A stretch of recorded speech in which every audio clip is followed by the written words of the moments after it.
I thought you've been telling your truth, which is often a pack of lies, from the moment you abandoned this country. It was awful.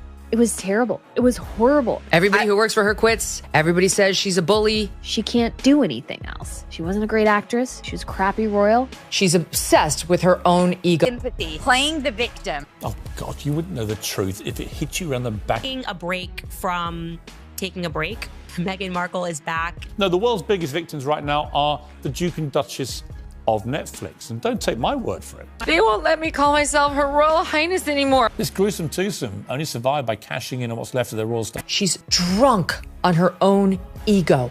It all began with just 4 words. Don't use my name. Clear, cutting, and straight from the mouth of Sir David Attenborough, a man who's witnessed more of the planet's beauty than most of us can even dream of. Those words did more to harm Meghan Markle's new lifestyle brand than any tabloid headline ever could, because when someone like Attenborough, who are virtually the global gold standard for integrity and environmental trust, speaks out, people don't just hear him. They believe him.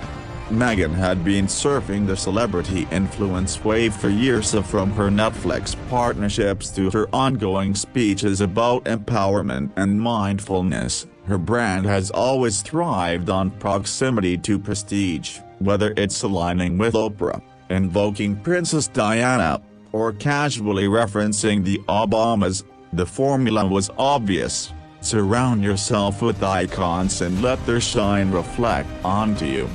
But this time, it blew up in her face, as ever was intended to be her grand comeback, an elegantly packaged lifestyle brand bathed in neutral tones and eco-friendly lingo. There were Instagram-ready jam jars, orchard-themed photo shoots, and high-priced garden detailed copyright core, all meant to project sustainability, luxury, and enlightenment. And for added gravitas, a discreet nod to Sir David Attenborough, implying he had inspired her eco-mission. The message was subtle but powerful. If Attenborough's involved, it must be authentic, right? Wrong. Not only did Attenborough not support the brand, he hadn't even been informed. He only found out when someone pointed out that his name had been quietly tucked into us Everest marketing. That's when he snapped, and for someone who avoids controversy at all costs, Attenborough's reaction was seismic. Don't use my name, that was it.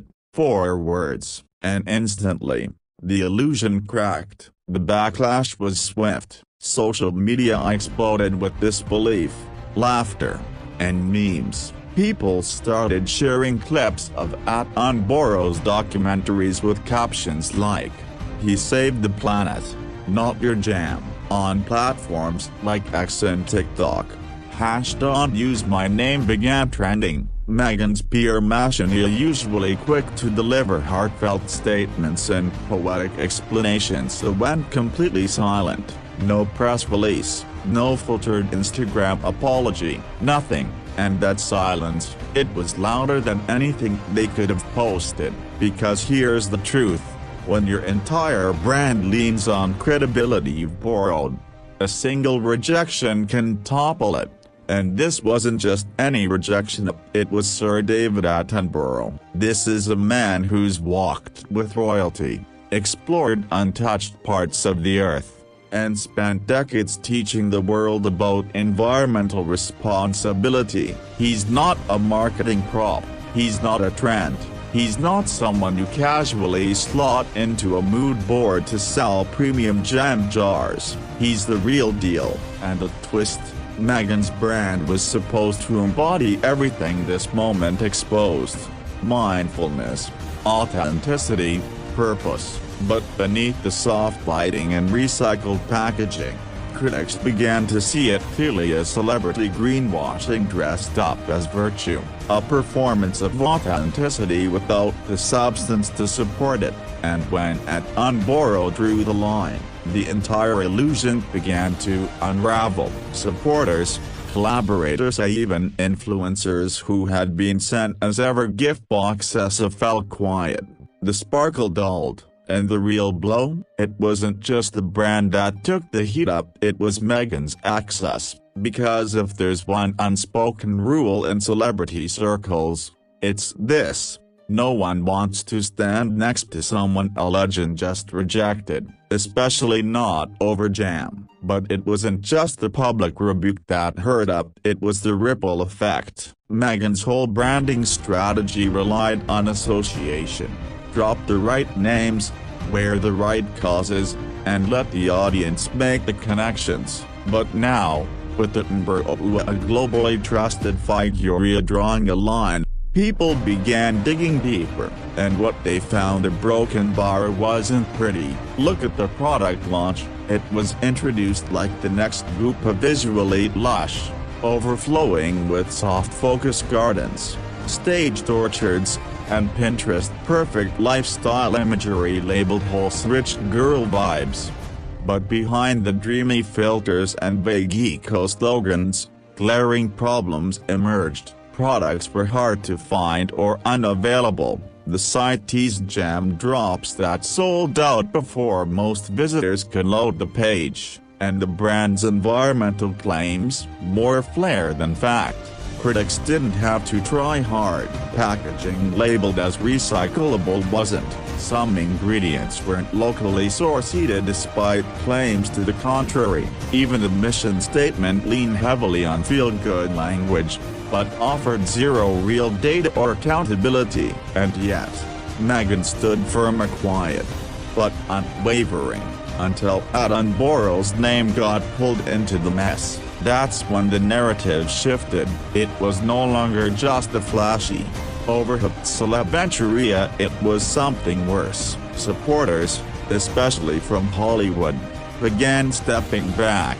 Influencers who had unboxed as ever packages on TikTok went radio silent. Behind the scenes, PR insiders whispered about chaos. There were frantic calls, emails, even offers to clear the air privately with Attenborough's camp. But the damage was already done, and it wasn't only external. Internally, things were crumbling. High-profile hires brought on to elevate the brand started bailing. Talented professionals from places like Apple and Netflix exited.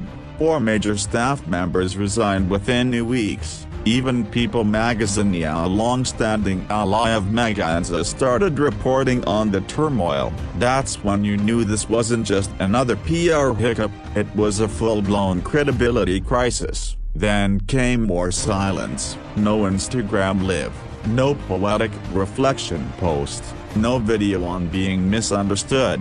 Just Meghan, stepping behind the curtain as the story spiraled. For someone known for managing her own narrative, the retreat was deafening. It felt like her entire media strategy had been shredded. No PR spin could fix these, and not when the criticism came from someone outside the game. Sir David Attenborough didn't give an interview, he didn't post a video, he didn't need to. Those 4 words, "don't use my name," weighed more than any paid endorsement Meghan could have hoped for. Because his credibility wasn't bought up, it was earned. Through decades of action, sacrifice, and truth. And credibility like that, it doesn't get co-opted for branding without consequences. Retail experts started chiming in. Without a serious rebrand and probably a public apology as ever was done, trust was gone. And in the world of lifestyle branding, trust is everything. But insiders say Meghan wasn't looking to take accountability. She saw it as a hit job, another character attack, another reason to feel targeted. Even her most loyal supporters were running out of patience. When elite voices from Britain's cultural circles start backing away, you're suddenly alone on that stage. Meghan had built a kingdom of clout around as ever. One simple rejection showed just how hollow those walls really were. And now, everyone was watching for the collapse. The biggest loss wasn't the headlines or unsold jam, it was public perception. Meghan's carefully crafted image as a principled, forward-thinking entrepreneur had been shattered, and not by misquotes or twisted press but by someone whose honor has never been questioned. When Sir David Attenborough speaks, people don't doubt, they trust. So when he said, clearly and publicly, "I don't use my name," it didn't sound like drama, it sounded like a verdict. This wasn't about jam, or branding, or cottagecore photo ops. It was about credibility, something Meghan had borrowed from others for years, hoping it would eventually stick, and for a while, it did. For a while, name-dropping and value signaling worked, but when someone finally stood up and said, "No, not me," the whole curtain came down. The worst part, Attenborough wasn't a background figure, he was deeply respected, deeply connected, a royal family ally, an advisor to King Charles, a national treasure with the spotless record. He's untouchable. So when he distanced himself from Meghan and her venture, it wasn't just personal, it was cultural, symbolic. The quiet but powerful message was, the adults have left the room. The public, already wary of influencer activism, started seeing the cracks. Meghan's version of sustainability now looked more like a costume than a cause. Her eco-efforts felt hollow, her branding polished, but not persuasive, and now, even her chosen allies were fading away. There's nothing more isolating than a failed social climb, especially when you're stuck in the middle of the ladder. Insiders described the team's atmosphere as quiet panic. Meetings were called, ideas floated, some suggested a soul-burning interview, others leaned toward a total rebrand or shelving the project entirely. But nothing clicked, because the problem wasn't the jam-up, it was the narrative. And when your brand thrives on admiration, how you're perceived is everything. Still, Meghan stayed quiet. Some believed a big reveal was coming, a redemption arc, a high-profile ally stepping in, a glossy comeback, but days turned into weeks. Just murmurs, crisis control meetings, staff shuffles, PR agencies waiting in the wings, influencers discreetly deleting old tags from their content, but the internet never forgets. Screenshots circulated, memes multiplied, and the narrative settled in.